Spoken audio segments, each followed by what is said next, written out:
Hey,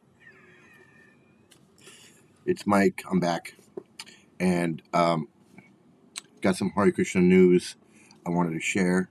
I wanted to support, all the protesting going out in LA, the anti-immigration, anti-ICE protesting. I'm all down with that, so I want to support that. And I'm also supporting Scientology protesting out there all around the world. Everyone who's doing something about that all around the world, I support that big time.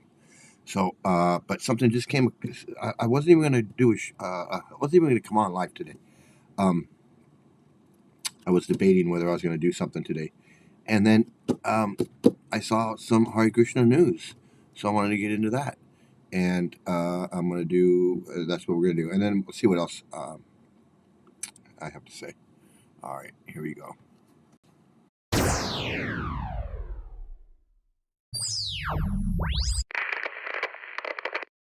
Hello? Hello.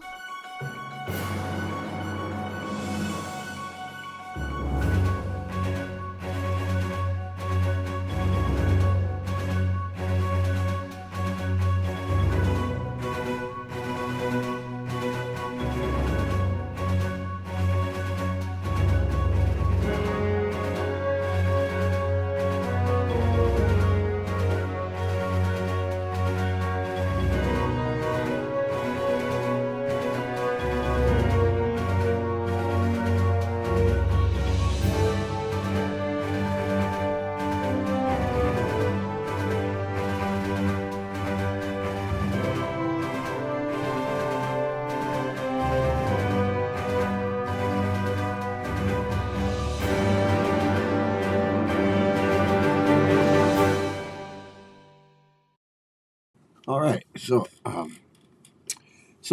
big news in Hare Krishna world, cult world.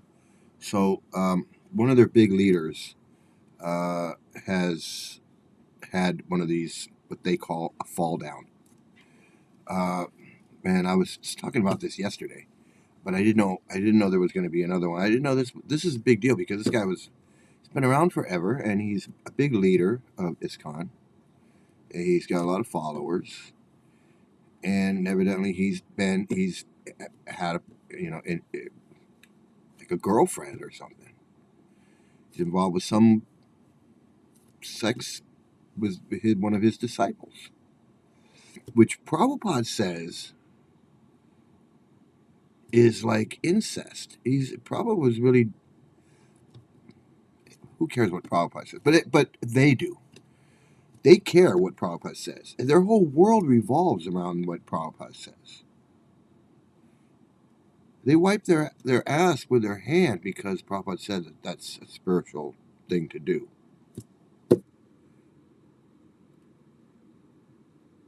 So that their whole world revolves around what Prabhupada says. And Prabhupada says that when a guru has sex with his disciple, that's like incest. So, of course, if he's a hypocrite. He's a hypocrite. He's a cheater. He's all of that.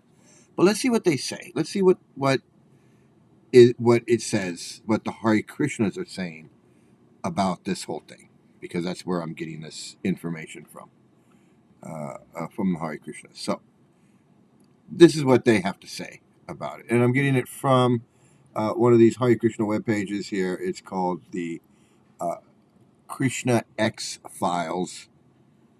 Hare Krishna X Files.com or something. I don't know what it is, but anyway. So I'm going to be reading from this. So that's where I'm getting this information from. And again, no names, because they don't. First of all, they use fake names, and then they don't even use their name. They don't even use their fake names. They use initials for their fake names, or they're just completely anonymous. But anyway, so this Trivikrama Swami, it says here June 13th. So this just happened yesterday. But we'll see. Did it really happen yesterday, or is it something that's been going on? So it says Trivikrama Swami falls down. Shocking, unexpected news. It says here, this is really very surprising and sad information. It came to our attention today. Here is part of an email forward sent by Trivikrama Swami to his East European longtime disciple, and below this short article you can download the PDF with screenshots. Okay. So this is dated June 12th, so yesterday, 2 days ago. It says, Dear disciples and friends, I write to regretfully inform you that I have broken my vows of sannyas order, in that I engaged in a sexual relationship with a woman disciple starting earlier this year. I ask that you all pray for me. I cannot excuse myself from this sins. I will need your support going forward. Yours sincerely, Trivikram Das. Okay, so this guy's like, well, okay, let's see what they say before I. So they say this Hare Krishna webpage, who, you know, they want to play, good cop, bad cop. They want to pretend like they're the good Hare Krishnas. So they say, relationship, is there something more to this strange story? This senior sannyasi was born around 1942. So such information about sudden fall down from the path of self-sacrifice is even more shocking. So, 40, guy's like 80 years old, 80 something years old. Is that what? Guy's 80 years old, 83. Guy's 83 years old. Is that is my math right? I'm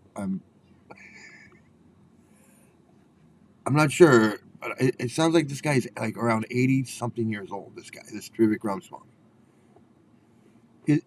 He almost completed his renunciation race as being already in sannyas position for some 50 years.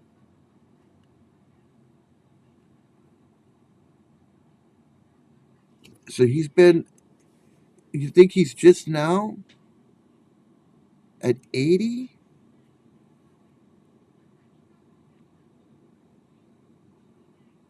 And then they go on to say, shows how powerful Maya is. And in Kali Yuga, is extremely hard to keep sannyas vows. Renounced order of life is almost impossible to maintain, but Trivikram took this risk.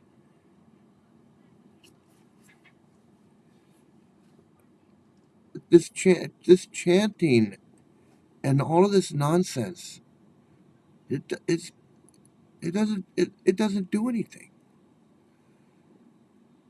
If he's been in it for 50 years, he's been doing this for 50 years. He's 80.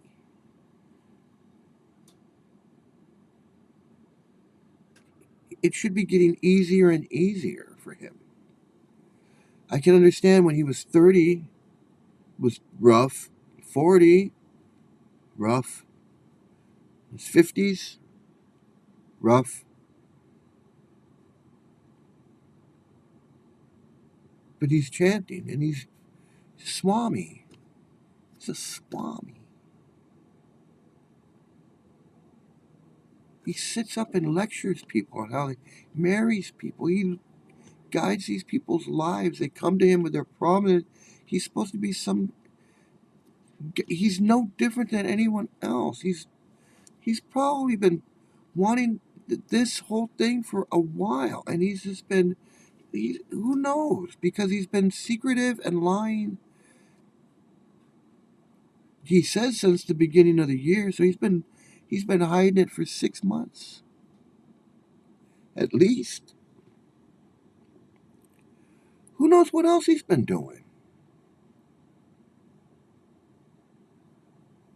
He pals around with disgusting people that are known that are known. He supports them. He knows this is bullshit. 80 years old. He's doing everything that he's supposed to be doing. Chanting, wearing the beads, following the rules, doing all that stuff. Preaching, books, all of that. For 50 years. And he's 80 years old and he can't control himself. I mean, and they want to blame him. He couldn't do it. Maya's too powerful.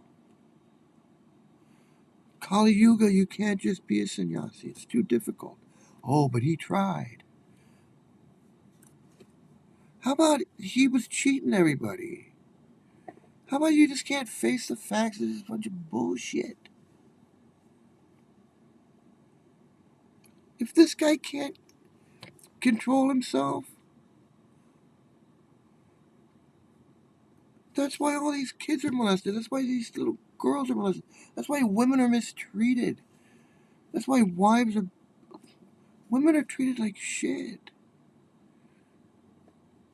The only reason a man gets married, and it's not out of a loving relationship at all, it's so he can have sex. He just wants, instead of him just going and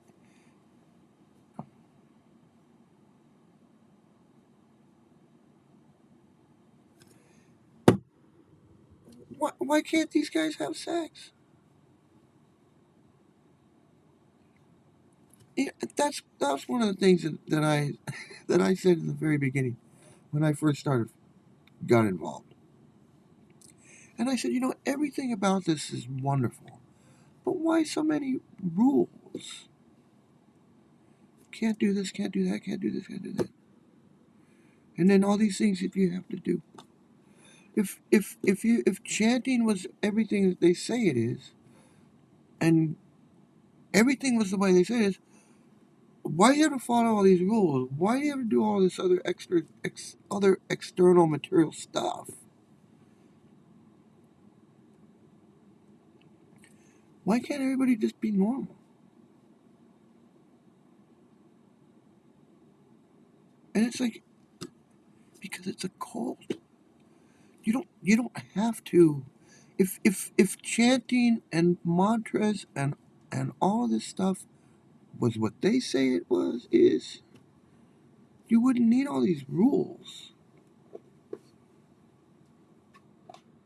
You wouldn't need to get up at 5:30 4:30 in the morning, Mangal Artik and Tulsi worship and this and that and that and that and that and that.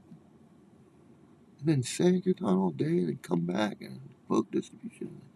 Go to the temple and then this and then read Krishna book and do it and this. More chant and more.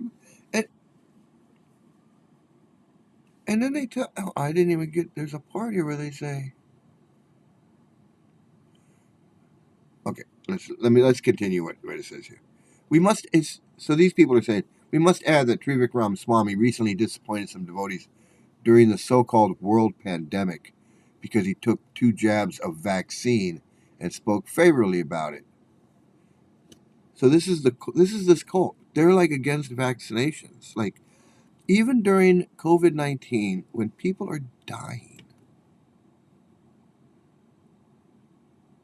3,000 people a day, 2,000 people a day, every day are dying from this disease that they don't know about. They don't have a. They make a vaccine that works. They know how to make vaccines. Vaccines are not something they just invented. Vaccines been around for a long friggin' time. They knew what was going on for a long time with smallpox and anthrax. Vaccines are not something new. mean the polio vaccine is 70 years old?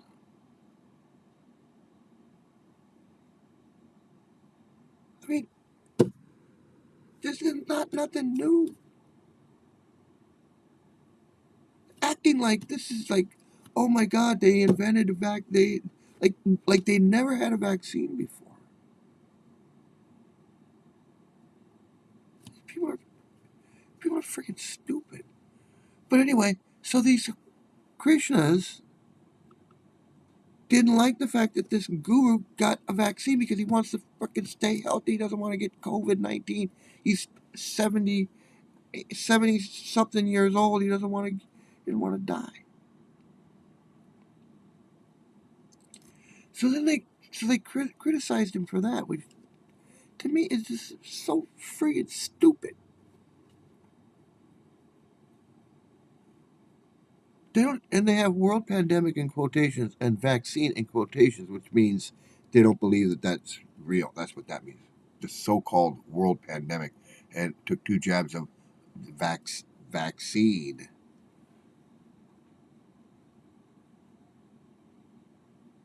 And and then the other thing is they said somebody told us he showed some signs of dementia starting from last year. Of course, they want to say that that's because he took the vaccine, and this could be accelerated by the jab. Also, vaccine changes consciousness. The vaccine changed his consciousness. Isn't it stupid this is? This is like the stupidest thing you've ever heard. This guy's 75 years old, whatever, right? 76 years old. COVID-19 comes around. He gets the vaccine because he doesn't want to die, right? He's an old man. Maybe he's got, some health problems. I don't know. He takes the vaccine. The cult is like, oh, you're a guru and you took the vaccine? Well, what the fuck?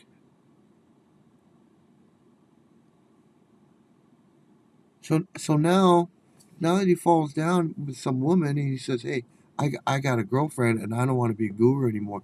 I want to go have sex. He's 80 something years old.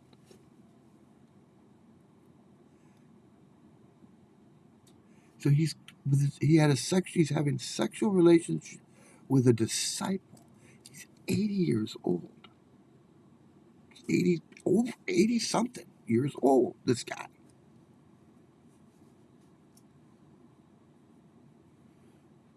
So now they want to say, well, he must have dementia. This is their thing now. When these gurus fall down, they say, well, he's really old.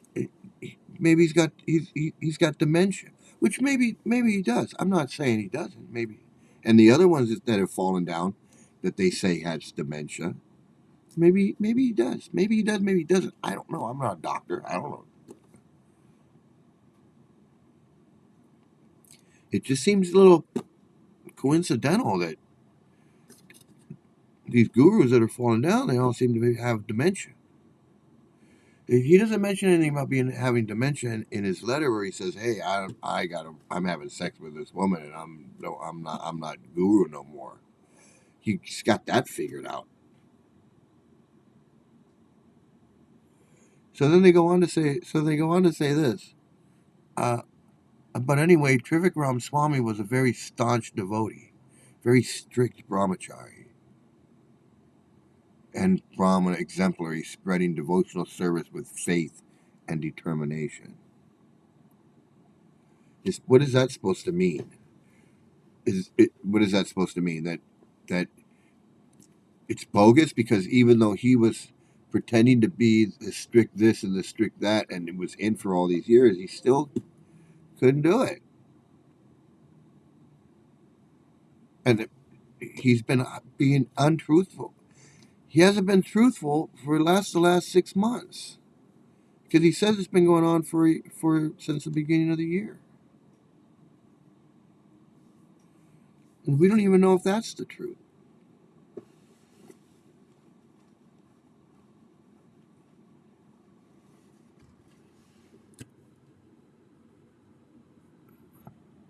He says he says We are very far from trying to make it a kind of scandal or tabloid level sensation, because somebody in our team personally met devotees who knew Trivikrama for a long time, his disciples. It is a scandal. This guy's leading people's lives. He's been telling people that he's a pure devotee, that he's on the highest platform, he's guiding their lives. They're coming to him like he's a therapist, telling them whatever he's doing as a guru. Traveling around the world, getting donations, flying around. I've seen him. He's come to LA. I've seen him at the Rath Yatra. I've seen him at all the LA festivals. Flying around the world like the other guy, the guy I was talking about last night. Flying around the world, eating, people doing his laundry, he's living here, living there. People, he's their guru. And now he just bounces out and goes, hey, sorry.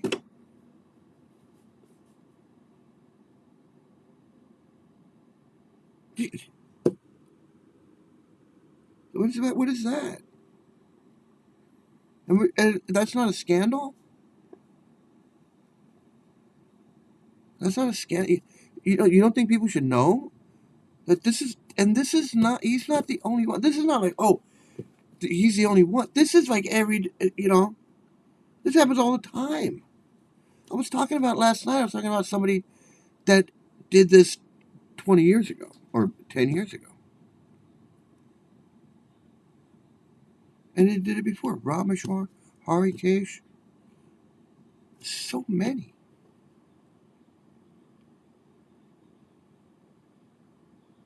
You showed Anandan.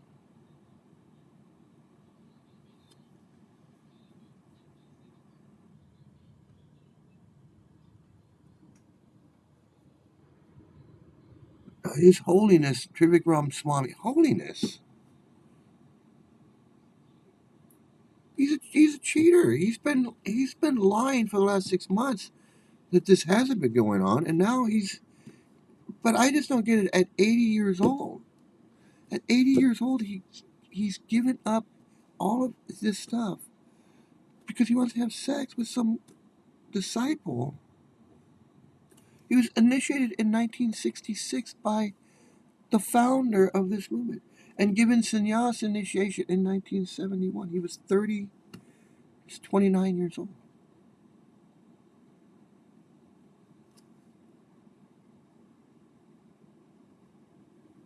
He's been in this movement since he was 20 something years old. 24, 22, 20. What?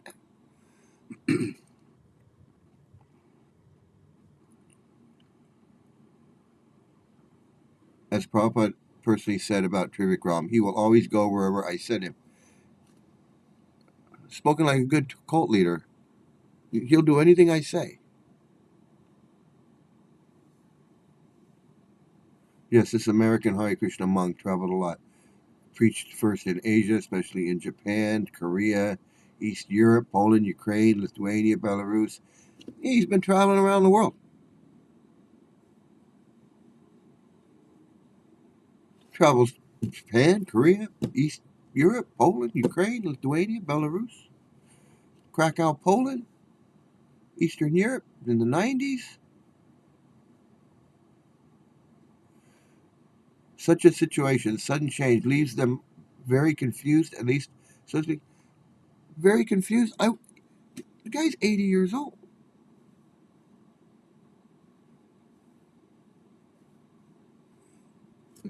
The guy's like a great grandfather.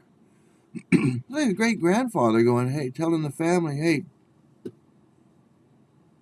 I'm out of here. I met some girl at the strip club, and I'm gonna go. I'm gonna go move into her apartment. Family, but what are you, Gramps? What are you doing, Gramps? You're 83 years old. Now, I decided I'm gonna go hang out with a stripper. I'm not saying he's got a stripper, but I'm just saying. I mean, you're the spiritual leader of you're the spiritual leader of your followers, but you represent this spiritual movement, this spiritual organization, ISKCON, International Society for Cheaters and Con Men.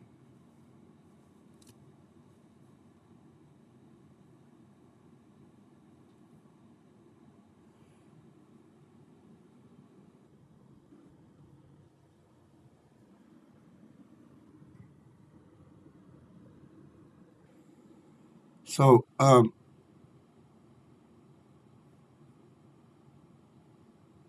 so he says. So this is what he says. Is what he's saying. Dear disciples and friends, I write to regretfully inform you that I have broken my vows and sannyas. I engage in a sexual relationship. Oh, that's the same. That's the same. Oh, I feel terrible that I have disappointed Srila Prabhupada in this way. Of course, I also realize that many of you will be heartbroken by this news.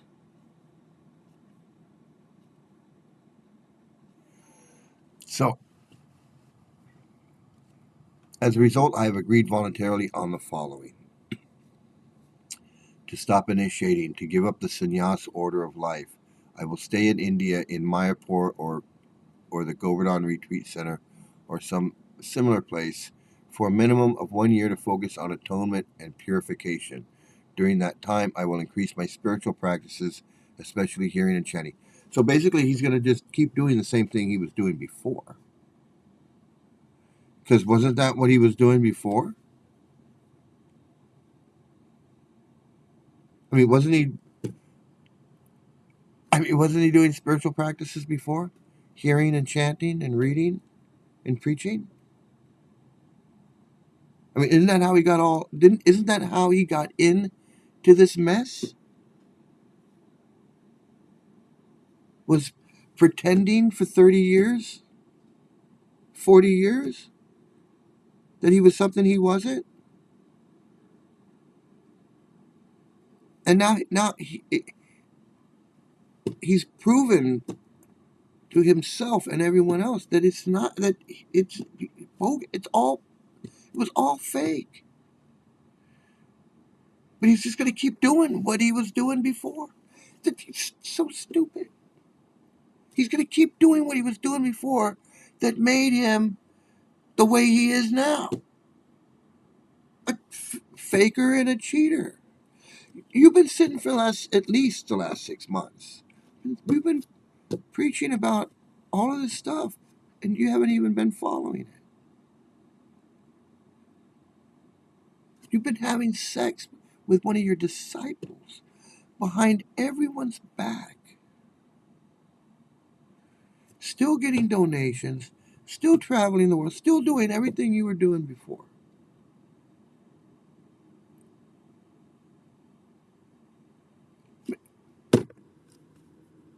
And now that you've let all these people down, all your followers, all your disciples, the movement, you're just going to stop initiating, and you're going to give up the the Swami name at the after all of this. That's your punishment. You're going to give up your Swami name and go back to being a Das. What shame! What shame! You're no longer Swami. And you can join the club. You can join the club with your Shodanandan and Rameshwar and Harikesh and Bhavananda and all the other ones who did something, this exact same thing.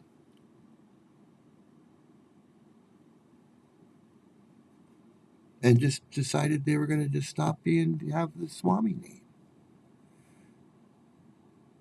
Well, what about the fact that all this shit you've been preaching about, and then it doesn't even work on you? How come it doesn't work on you? But you want to sit there and preach it to everybody else. Don't have sex. Don't do this, do that, blah, blah. And meanwhile, you're doing it.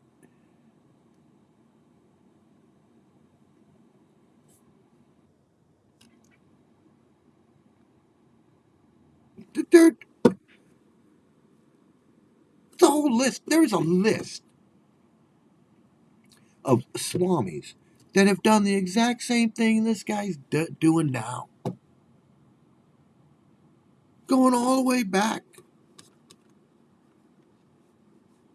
They're doing this when Prabhupada was here. There are devotees that asked Prabhupada to get married and then came back and said, Prabhupada, Tamal Krishna. Vishnu, what are these guys? Prabhupada married them. They come back not even 3 years, a year later. I don't want to be married anymore.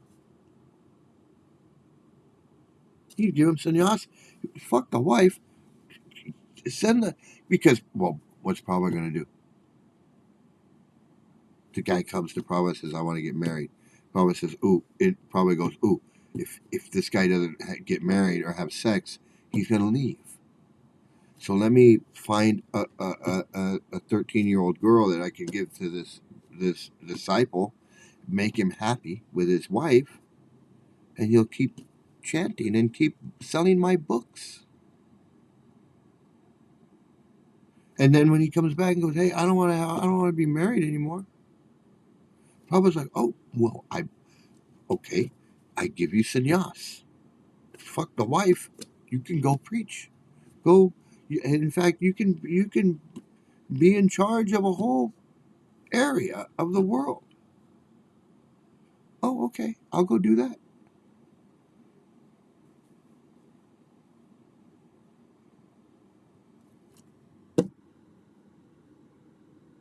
The whole friggin' list of swamis that came to Prabhupada and said, I don't want to be married. I don't want to. The devotees that came and said, I don't want to be married anymore.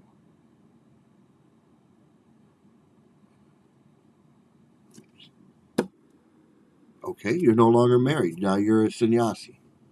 Now you're a swami, and you can go to Africa and preach in South Africa. Go to wherever, Mauritius, preach there.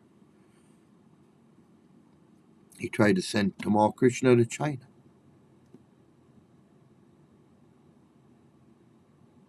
This guy's falling down. These guys fall down all the time. And he's not smart enough to say. He's not smart enough to say, hey, this shit ain't working. I'm 80 years old. I still want to have sex. I'm having sex with one of my disciples at 80 years old, after chanting and doing all this shit for 50 friggin' years.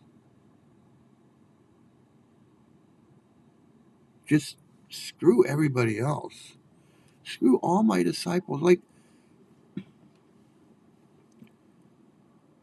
all his disciples have been supporting him for the last however many years, giving him money, buying him airline tickets, washing his clothes, putting him up in hotels. The whole list of countries where he would go and preach. Who's paying for all that? Who's paying for those airline tickets and hotel rooms? And food?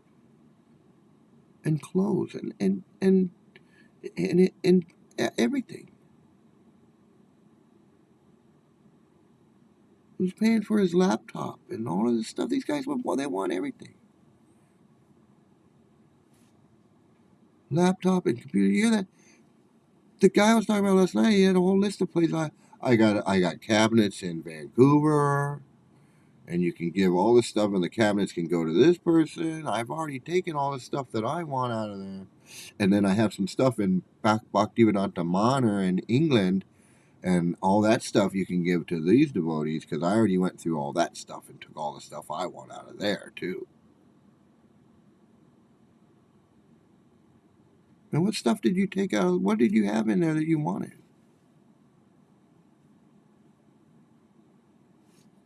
He's not supposed to even have anything. He's supposed to be his guru. He's supposed to be a swami. He's not supposed to even own anything. He's got a stick.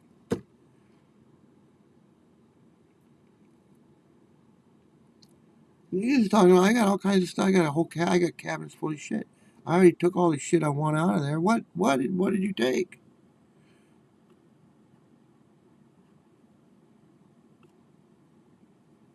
This guy. So he's not gonna initiate. He's not gonna call himself Swami. He's not gonna initiate new disciples. He's gonna stay in India. Oh, that's and he's gonna increase his spiritual practice. So he's gonna do more of the same shit that got him where he is now.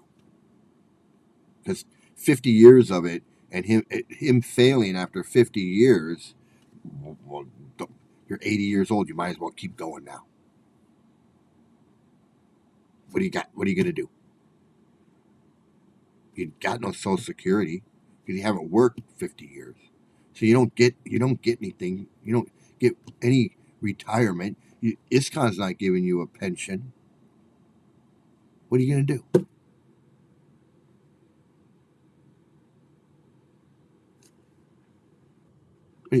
What are you gonna get a job? Are you a chokidar at a temple or something? One of those old guys that sleeps outside on a bench under a blanket, locks the gate at night and opens it in the morning. That's good. That's what you're gonna do. He's not gonna give classes anymore. He's just gonna chant. Um, and then after a year or whatever, they're gonna review him. In the meantime, I ask you all to stay at ISKCON and take shelter of Srila Prabhupada. So he's not going to be their guru anymore. So here they had this guru relationship with this guy for I don't know how many. He's got all these disciples. Who knows how many years they've been guru disciple? I would imagine some of them been his disciple for 20 years. And now that was all bullshit. Um, if you want to be reinitiated by another ISKCON guru, go ahead and do this, he says. If you want to, um, those of you who have been wanting to get initiated by me, just take shelter of another ISKCON guru. Yeah, find another cheater that can cheat you. You've been waiting for me to cheat you, and I'm bouncing out. So I'm not guru no more. So oops, sorry. You can find some other oops guy that will do what I'm doing, but he'll just do it in the future.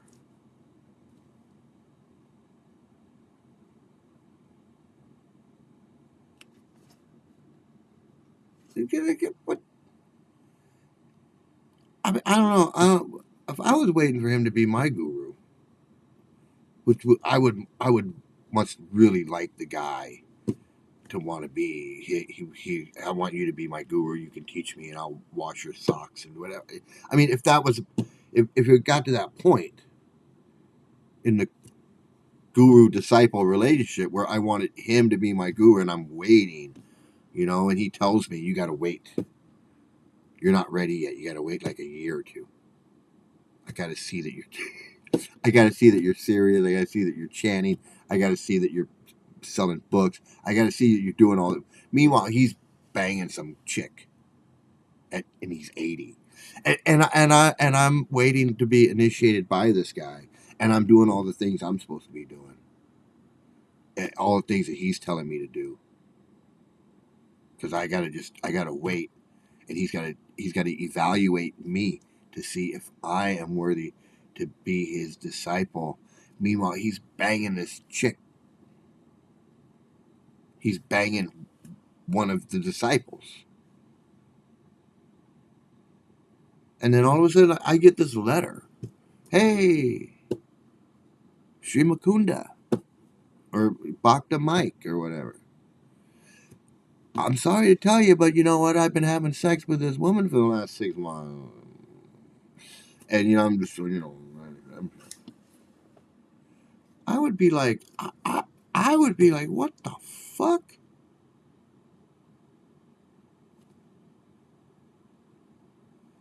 That's just how I was when they were trying to get me to be with the Tatma Darshan guy. and go along with all their bullshit. I'm like, what the fuck? I mean, I know I'm pretty dumb to be in this cult, but how fucking dumb you think I am? So I know that if I was hanging around the LA temple and he was gonna be my guru, and then all of a sudden, all of a sudden I get this letter,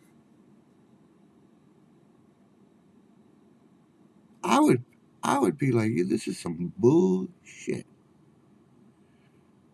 How does an 80-year-old guy who's been preaching to me how to live my life, he's been preaching to me that I shouldn't be having sex and that I shouldn't be doing this and I shouldn't be doing that.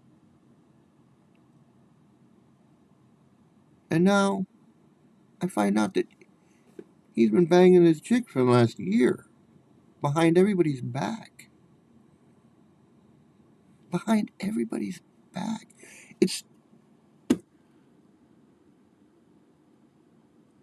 See, if he wasn't in a cult, nobody'd give a shit. He wouldn't be he wouldn't be a guru. Nobody'd care. He'd just be some 80-year-old guy.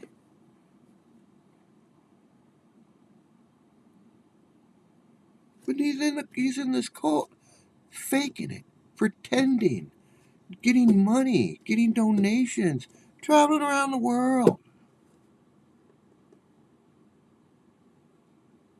telling people how they should live,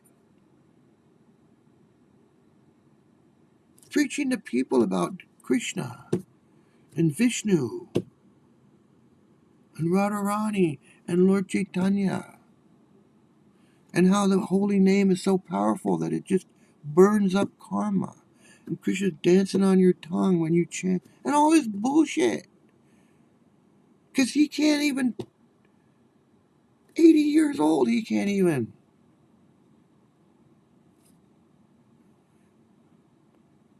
That's like the guy said, you almost won the race. How do you almost get to the finish line and then just wander off to go bang some chick?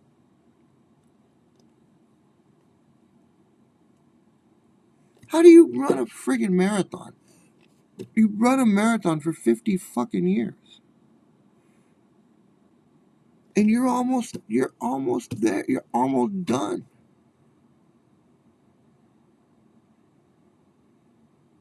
And then you just go, oh, wait, who's that?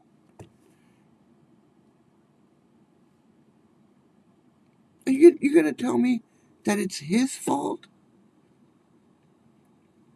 He was doing everything he's supposed to do. He's got the tank and the thing and the bag with the beads. He's going to all the festivals. He's eating all the prasadam, reading the books, preaching, traveling around. He's doing everything he's supposed to do. And he is not, he, if he can't, how are his disciples supposed to survive in this spiritual life if he can't do it himself? I mean, that's the ultimate. That's the ultimate chance you take when you getting a guru, and you're supposed to be like, this is my guru, and he's my. Well, that's the ISKCON idea of a guru. Because in India, you can have a guru. It's not a big deal. ISKCON wants to make it out that the guru is this pure devotee. He's perfect. He's this. He's that.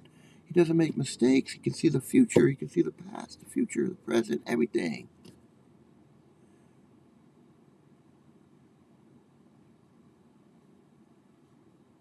The holy name is so powerful. It's just this. It burns up karma. It's Krishna and sound. It's transcendental sound. It's coming from the spiritual world. It's got all this stuff. It's how? Then how does this guy fall down? If Prabhupada is the pure devotee, he can see past, present, future. All of this stuff. There's books, law books for 10,000 years. I mean, the list of nonsense goes on and on and on. If even a fraction of what they say was true, the sky would not fall down. You would chant, you'd be happy all the time, and you would just skate through life, everything cool. But it's not. People are miserable. It doesn't work. It's a bunch of bullshit. It's a waste of time. It's like a form of self-hypnosis. It's not like you're hypnotized, but in a way, it's just brain numbing. And any enjoyment you get is no different than any enjoyment you get doing anything else that you enjoy doing. There's no transcendental bliss. There's no transcendental knowledge. There's no knowledge that's injected into your head coming because you chant and you have a realization, and it's like, oh, I don't understand something, and then I'm going to chant some magic words, and then boom! This is all bullshit. Because even if just a fraction, if just one thing they said was true, this guy wouldn't fall down. Nobody would fall down. And this is not a fall down. This guy didn't fall. This guy did not fall down. He planned this. He's been doing this for 6 months. He's been doing this for six. He admits that he's been doing this for 6 months. This is not an accident. This is not like he was, in the airport and he got in a taxi and some woman got in the taxi, accidentally got in the taxi with him, and she reached over and she grabbed his dick, and he was like, ooh, that's accidental. That was a total accident. He had no, he didn't know what was going on. This ain't no accident. This is planned. He got a disciple. He'd been liking her for a while. He'd been seeing her. Something happened. They're like, oh, let's not tell anybody. He'd been going on and on and on and on and on. And then he finally decided, you know what? How about if I just ixnay on the Swami stay and we go, shack up somewhere? The guy's 80 years old. Well, you and I will go, and I'll just write a letter and I'll tell the GBC, another one bites the dust. I was actually going to put that on the thumbnail, and I didn't. But yeah, another one bites the dust. It's just a matter of time. And that's what I said last night. It's exactly what I said last night. I said it's just a matter of time. They all end up like that other guy. I mean, at least Vipramukhya Swami says, hey, I'm an atheist now, and, this is all bullshit. This is all bullshit. I respect him. I respect him more than any of these other guys. Because he's actually being honest and going, this is bullshit. He's not just saying, oh, yeah, I had, didn't want to do it anymore, and I wanted to have a girlfriend and having sex or whatever. And then he didn't leave it open like oh, I'm going to be just. Well, at first he did.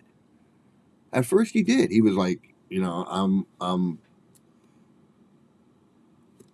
not going to be Swami anymore. I'm just going to be Das, and I'm going to be that and everything. And he tried to have one foot in and one foot out. But you really can't. You really can't.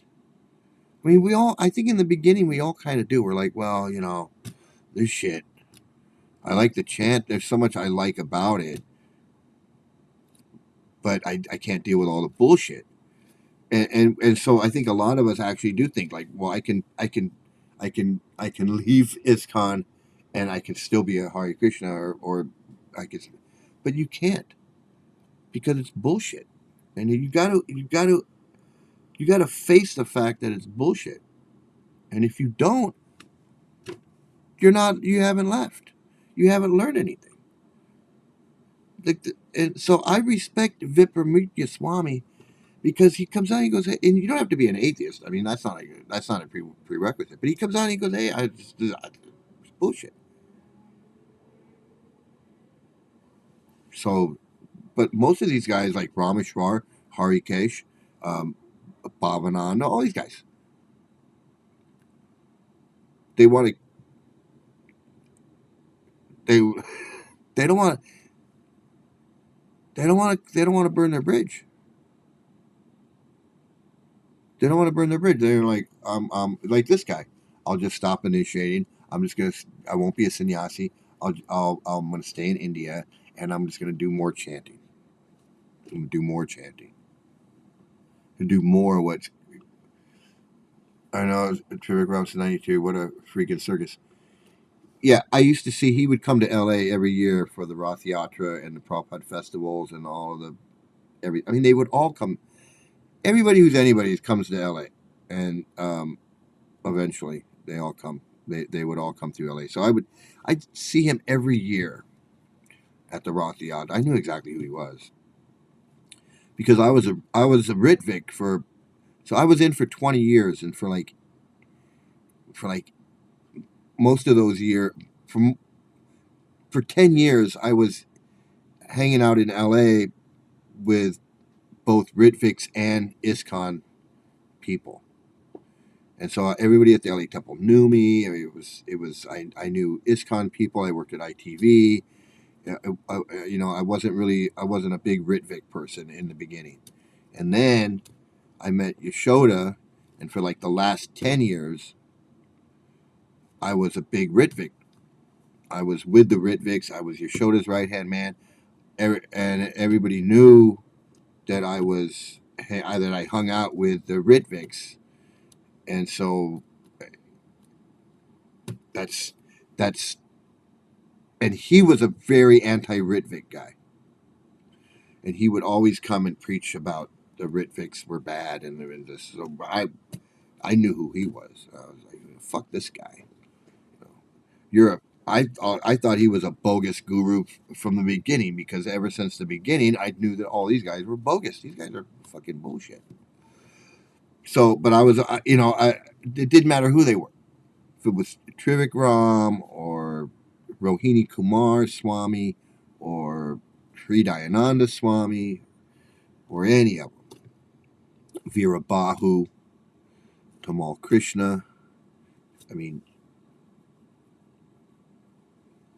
I remember when Tamal Krishna died, was killed in a car accident. That was a big deal. Um, but I was like, guy's the biggest asshole I've ever met. Most of these guys are.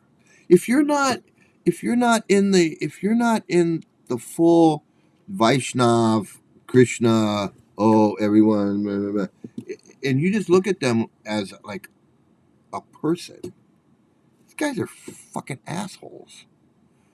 They're fucking racist, sexist pricks. Every single one of them. I mean, every now and then you run into one who's got some charisma, who's not a full-on just a jerk. But for the most part, they're all jerks. I mean, they are. They really are. There was one guy who was cool. The it's so funny. The the two coolest gurus that I ever met were both gay, and one was Rohini Kumar Swami. He was cool. He was like, he wasn't like a big ego guy, but he was a Swami, so there's something going on there. And then the other one was this Krishna Balaram Swami.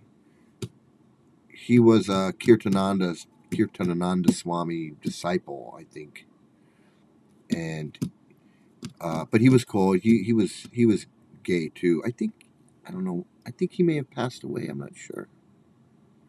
Krishna Balaram Swami. He was an American Krishna Balaram Swami, not the Indian Krishna Balaram Swami. They're two different people. But that's what's going on. So so this guy, he says, I ask that you all pray for me. He says, I ask that you all pray for me. So everybody, all his disciples and everybody should pray for him. So he was the guru giving out mercy to everyone. So he had the power to give mercy and take karma because he's the guru. But now he's asking everybody to pray for him. When he's supposed to be blessing everyone else, he's supposed to be giving mercy. He's supposed to be, this is such bullshit. He's supposed to be the guru. I mean, I can understand, Prabhupada was on his deathbed and they were like, everybody pray for Prabhupada, but it doesn't make sense. Prabhupada's supposed to be liberating us, not we're liberating Prabhupada. If my prayers could liberate Prabhupada, I wouldn't need Prabhupada. I just pray for myself and just bullshit. For 50 years, this guy, for 50 years or more, this guy's been cheating everybody.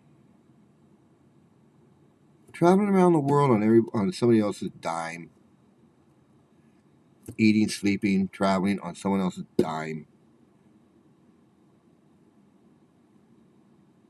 Playing the role of some guru that he's not.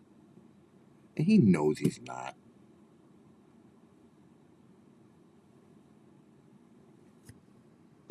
And then at 80-something years old, he can't control himself and he has to have a girlfriend?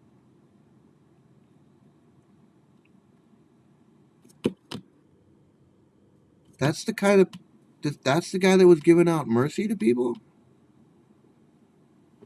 This whole thing is just so fucked up.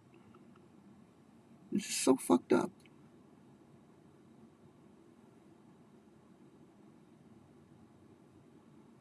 So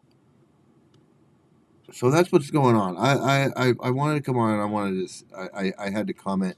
And here you go.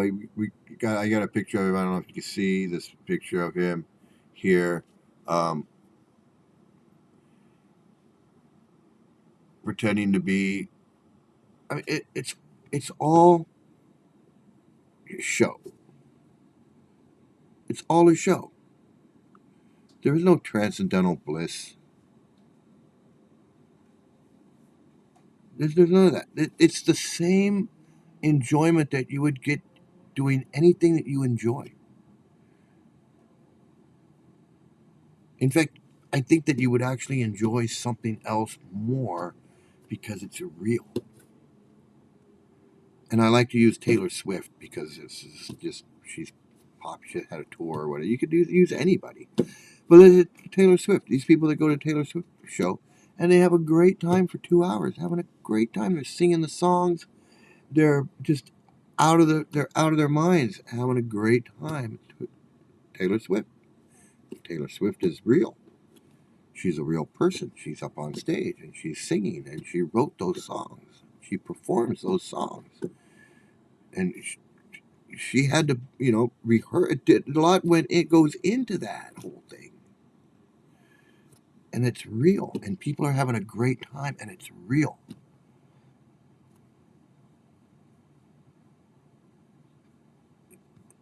So, but this is not real. They're singing songs, made up songs to imaginary people And they didn't even make them up. These are just songs that just come from who knows where. They have no meaning about anything, no relevance. It's just glorifying mythological beings.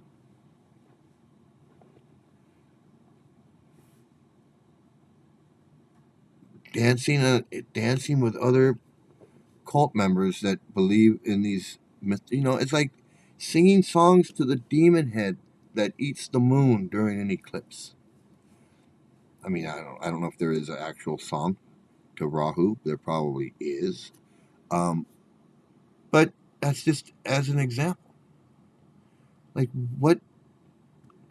Like, who cares? Is that any more or less than going to a Taylor Swift concert and singing her songs that she wrote, that she's performing with a band in front of in front of a sold out crowd? That she actually wrote in her mind about people in her lives or whatever, that imaginary people or whatever she wrote about. But she's a real person, and she's really performing those songs on stage in front of people, and those people are having a great time. And you can't tell me that these people that are pretending to be 16th century Bengali homosexuals dancing around with their cymbals and their whatevers and their little drums are having some kind of extra spiritual experience that other people cannot possibly comprehend. Or you want me to believe that? You want me to believe that? Because people are jumping around I mean, I can go to Venice Beach and there's a drum circle. People are beating on drums and dancing around, singing or dancing around. They're having a great time and they're in ecstasy or whatever. It's no different. It's no different than that. You can go to some full moon party somewhere or some rave, and people are dancing and all sweaty and dancing around and chanting who knows what. Those people are having a great time. There's no such thing as this transcendental bliss, this spiritual ecstasy. It's not real. I mean, you can use those words to describe something if you want. It's like, oh, it was spiritual. But what does that really mean? What does it really mean? Spiritual. That was spiritual. This is spiritual. What? Because you waved some incense around? You waved some incense around? You said some magic words? And I'm supposed to believe that there's something else happening now? Something I can't see? Something that nobody can understand or explain? Because it's spiritual? What does that mean? There's a, a ghost? Is there a ghost in here? Is that what you're saying?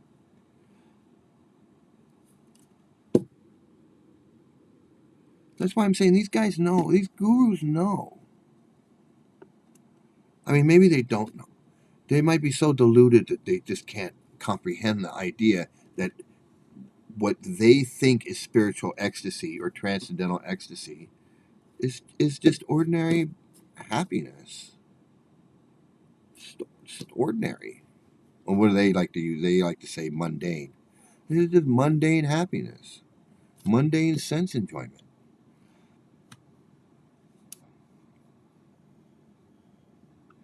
So, let's see what I was gonna.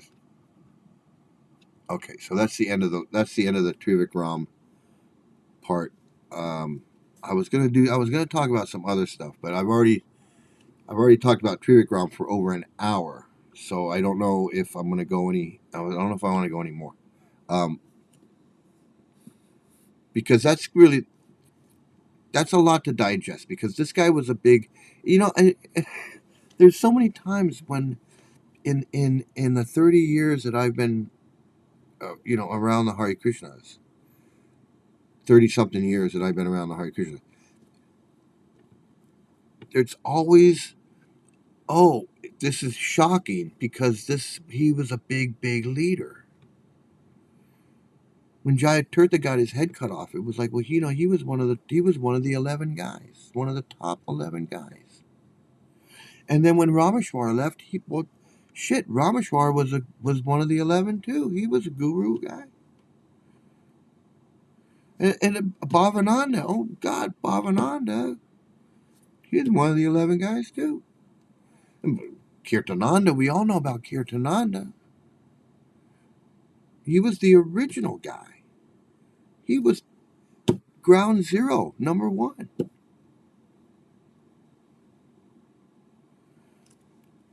Hridayananda,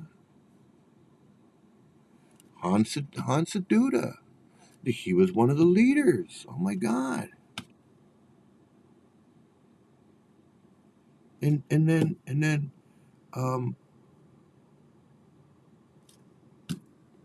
Harikesh. Harikesh, one of the leaders. My God, his Shah is amazing. And then Bhaktivedya Swami. My God.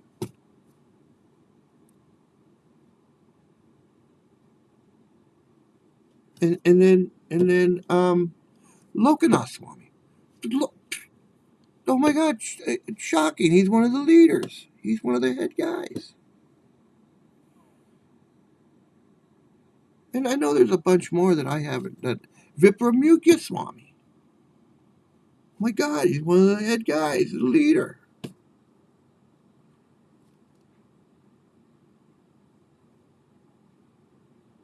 Trivikrama Swami yesterday. Oh my God, he's shocking. He's one of the leaders. How many times are you going to go through this whole? Oh my God, shocking. He's one of the leaders. Until you figure out that it's everybody. Guy 80 years old. Guy 80 years old. The guy should be living retired in friggin', I don't know.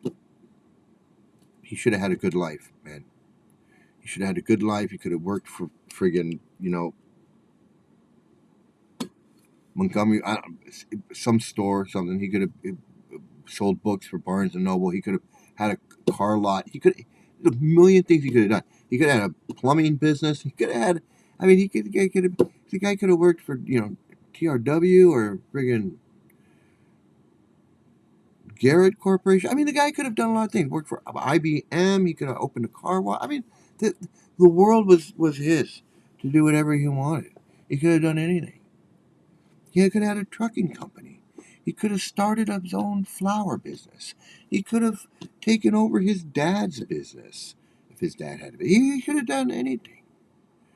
Worked in a shoe store. He could have worked. I mean, who knows what this guy could have done. But no, he joined the Hare Krishnas and spent 50-something years in the Hare Krishnas. No health insurance. No Social Security. No bank. If he's got I don't know how he could have a bank account, but he's probably got some money stashed away, like collecting donations and shit. He probably sacked some money away. I don't believe he can be that dumb not to. Probably, sacked some money away. He probably got some good donations in the last 50 years. Disciples giving him money, buying him things. He probably sacked some money away. The money goes fast though. When you're retired or whatever, when you're older and you got medications and you got things to take care of and you're older, money goes fast if you don't have disciples. If you don't have disciples footing the bill for you. So this guy's probably got some money socked away, a little bit, something, depending on how shady he is. If he's real shady, he's probably got a lot of money socked away. If he's just a little bit shady, he's probably just got a little bit of money socked away. So, you know, he could have had, he could be living in Florida, he'd living in Palm Springs, he'd living in Beverly Hills, or wherever. You know, he live in a nice community, gated community, with his wife, maybe some kids, grandkids, great grandkids now. Maybe an RV, maybe a vacation house, summer house somewhere. If he was really successful at his business, could have been a lawyer, paralegal, doctor, pharmacist. Could have had his own store. Guy could have done anything. But no, he wasted his life in the Hare Krishnas. Selling books like Brigu Patti, and then he became a sannyasi, and then he's scamming people, living off their hard-earned money. Until he finds a disciple that he wants to go bang, and he goes at 80-something years old, he goes off and he bangs this woman. Now he's not Swami anymore. Well, he kind of, I don't know, kind of killed the goose that laid the golden egg, if you ask me. So now he's just going to live in India, in some temple somewhere, and I don't know how this is going to go. I'd be very surprised if I'd be very surprised if he doesn't end up with marrying this woman, living in India, married, and just that's it. So you could say that he's stumbling across the finish line. He's like, hey, I skated through for 50 years. I didn't have to work. I didn't have to do anything. I didn't have to go into corporate America or go and work in a factory or go open a business or do anything. I didn't have to do any of that. I just traveled around the world on living off of other people's money. And then when I decided I didn't want to do it anymore and I wanted to go bang some woman, I decided that I was going to stop, and I gave up my Swami name. I got some money packed away in a bank account. So now I'm just going to go take my wife, my 50-year-old disciple, or I don't know how old she is. I hope she's 50, at least 50. I'm going to take my 50-year-old disciple and just go, pack it in. I'll go to Mayapur and go live in the temple there. And they'll give me a room, and I'll just be hanging out there with my wife after preaching 50 years about how women are this and that, and women are less intelligent, and women are all the bad and evil, and this and that, and how men shouldn't get married after the age of 50. And even though I'm 80, and I've been preaching that men shouldn't get married after the age of 50, I'm just going to go ahead and do whatever the hell I want. I don't care who's going to tell me what to do. I'm Trivikrama Swami. I'll do whatever I want. I don't care how many disciples I've cheated, how many disciples I've disappointed, how many disciples leave Hare Krishna and never and never get over the trauma of being in this cult for however many years they were in it, to be to have their whole spiritual life or whatever shattered by you, when all they wanted to do was just love God and do some yoga or whatever, and their whole mistake was hooking up with you, and then you cheated them for the last however many years, and now you're just going to bounce out with some woman and say adios. That's what this movement is about.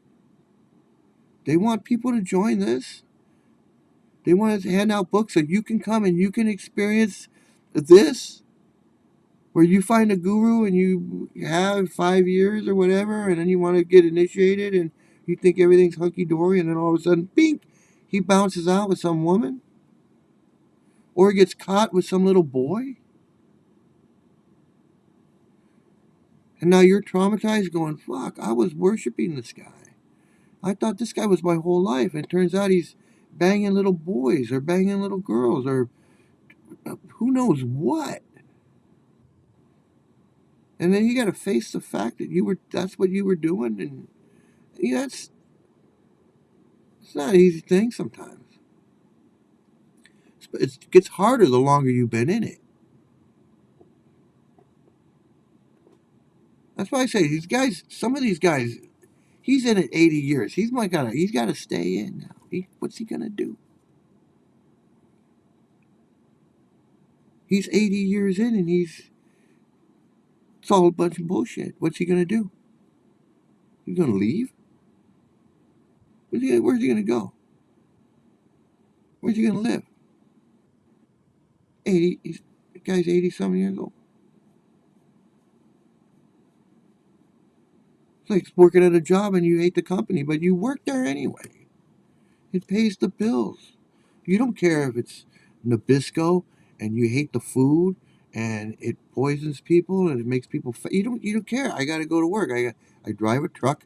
I drive this Nabisco. I deliver the cookies. That's it. I deliver the cookies. I'm not responsible for anything else. I deliver the cookies. It's a job. I don't care. That's what these guys. His job is to be a fucking con artist Swami, and he doesn't give a shit. I get free room and board, food. People think I'm great. Hey, and I get to bang this girl now because now I'm not a Swami anymore. So now I get to bang this girl. People think I'm cool because I wrote a letter. So now I'm cool. I said, please pray for me. So I showed some humility. And I'm not using my Swami name, so, kudos to that. It's a bunch of bullshit. And it would, and if it was just a cult and people wanted to act weird and do that kind of shit, who cares? But this harms people.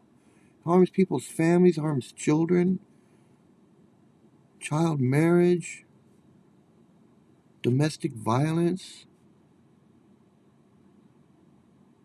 This is hardcore bullshit. That's why I always say there's so much bullshit in this cult, and it's all mixed together in this friggin' fucked up cocktail of bullshit. You get the friggin' mythology, you get the misogyny, the sexism, the racism, the child abuse, domestic violence, people wasting their lives for 50 fucking years over nothing and have nothing to show for it. When I left the Hare Krishnas after 20 years, I had nothing to show for it. Absolutely nothing. The only thing I had to show for it was a bunch of fucked up books that I didn't even take with me because I was like, get those fucking books away from me.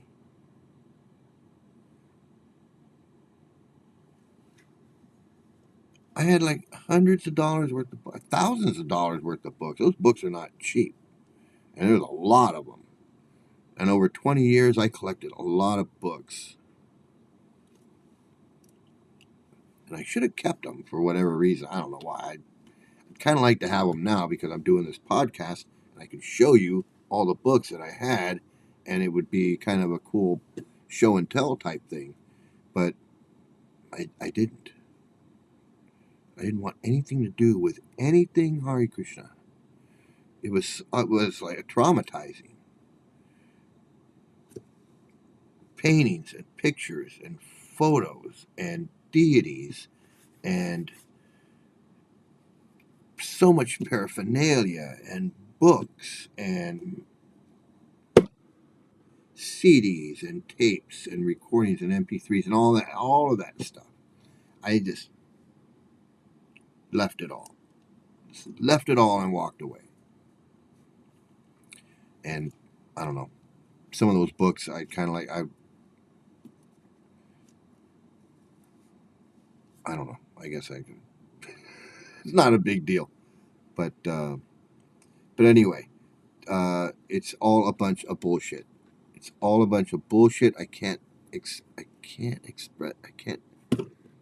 emphasize that enough. You know, people want to talk about it's a religion, it's this and that, and you know what? It's no. This is dangerous. It's destructive. It's harmful. It's hurtful.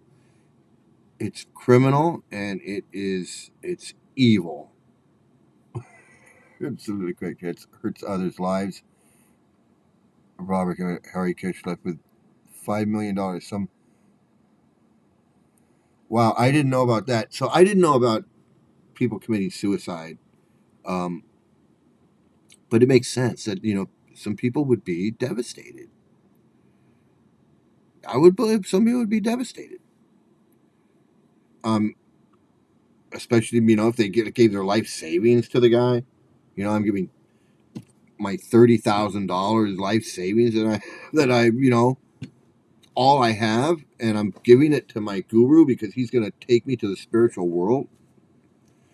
And then you realize that you fucked up, and the guy bounced out with his girlfriend and $5 million, and 30,000 of it was yours, and now you've got nothing and no guru. I mean, I felt I was when I had my realization, it was pretty traumatizing. I have to admit, when I had my realization that there was no, I'm a little bit in, I'm a little bit out, or I'm out but I'm a little bit in, or I'm going to do this at home on my own time. When I finally came to the conclusion that it's not nothing. There's nothing. It's big zero. There's nothing. That was that was rough. And then when I made the move, because I had to move out of the community. When I made the move out of the community, and I was settled back in normal world, that was pretty weird. It was really weird because I had all this free time. I wasn't reading. I wasn't chanting. I wasn't going to the temple. I wasn't eating the food. I was nothing. It was like cold turkey, and it was traumatizing. It was really traumatizing. Cults will, like the one lady says, there's a high entrance and exit cost. So there's a lot when you enter the cult. There's an entrance cost. You shave your head. You got to wear the robes. You got to do whatever. You got to submit, surrender. That's a high entrance cost. And then exiting is also, because it just shatters your world. It's like it is. It's a world shattering experience when you leave, because they've taken over your world, and then you have to take it back, and the world that you were used to is gone. So if you get the earlier you get out, the easier you have. The longer you're in, the more difficult. And that's why these guys 80 years old. Guys 80 years old. He would have had a better life if he had never got involved with this cult, because he would all those sexual desires and repress and all that stuff would have been resolved. He wouldn't be 80 years old going through this whole thing at 80. This type of shit you go through when you're in your 30s or 40s, where you get fired from your corporate position and you're down on your luck, and or whatever, or your wife leaves you and takes the kids and goes back to her mom, or something. That's a midlife crisis type. Not 80 years old, where you finally have sex with the woman you wanted, and now your whole life crumbles.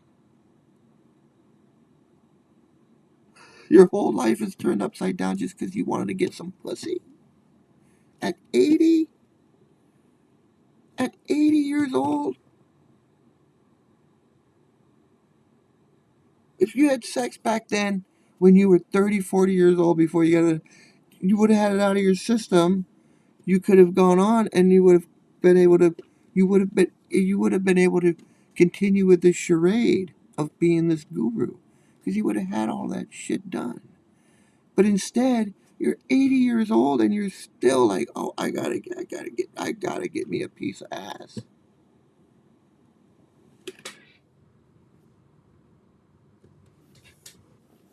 I mean, what does that say about this cult? And I mean, and it's not always 80-year-old gurus going, but I mean, how many times have we heard about these gurus that the Maharishi type, these gurus that like can't control themselves? Like every single one. At least Prabhupada got it out of his system. He was 22 when he had sex with his 11-year-old wife, and then he had a couple kids, and then he bounced out from her because he didn't know how to love a woman. He didn't know how to have a loving relationship with a woman. He didn't understand that.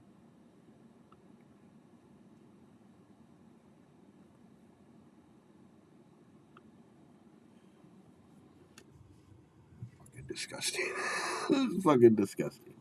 So, anyway, I'm gonna end it here. I want to thank everybody for watching. If you're watching on the replay, because I know you Hare Krishnas watch, you guys watch on the replay. And anyway, thanks for watching on the replay. But anyway, I want to thank everybody for watching. Like, share, and subscribe so I can get the views up. So the algorithm will put my videos out where people can see them. People can click on them when they're searching for Krishna stuff. Because people are searching for Krishna stuff, my video's got to pop up. You can't just have Krishna stuff pop up and not anti-Krishna stuff pop up. The funny part is even Shastra's advice that in Kali Yuga sannyas is forbidden. Yeah, it's one of those. It's one of those things where um, they have they've got a verse or a quote for everything. They got the verse where it says that the Shastras where it says that Kali Yuga, no sannyas in Kali Yuga, but then Prabhupada will come out with verses that say, I gotta make sannyasis. We gotta have preachers. We gotta, it's so much, it's so much bullshit. It's so much bullshit. But they got a verse for everything. Like that, like in the Bible, they can, they got to, if they want to extract revenge on someone, eye for an eye. If they want to not, turn the other cheek. So it's very convenient that everything's covered. The pros and cons, it's all covered in the scripture. So if they want you not to do something, they'll find the verse for you not to do it. If they want you to do something, they'll find the verse for you to do it. And sometimes it's it's the same shit. So but anyway, but yeah. So yeah, these gurus and sannyasis, man, it's such bullshit, man. It's just it's such bullshit. So anyway, I try and get a video out like almost every day, like I was doing before. Try to get a video out every day. Thanks for watching. Please like, share, and subscribe. Get these videos out, the algorithm, so my videos will go out. More people can see them. Thanks, everybody. Have a great day, great night, great morning, great afternoon. Have some great luck, and stay out of a cult. Bye.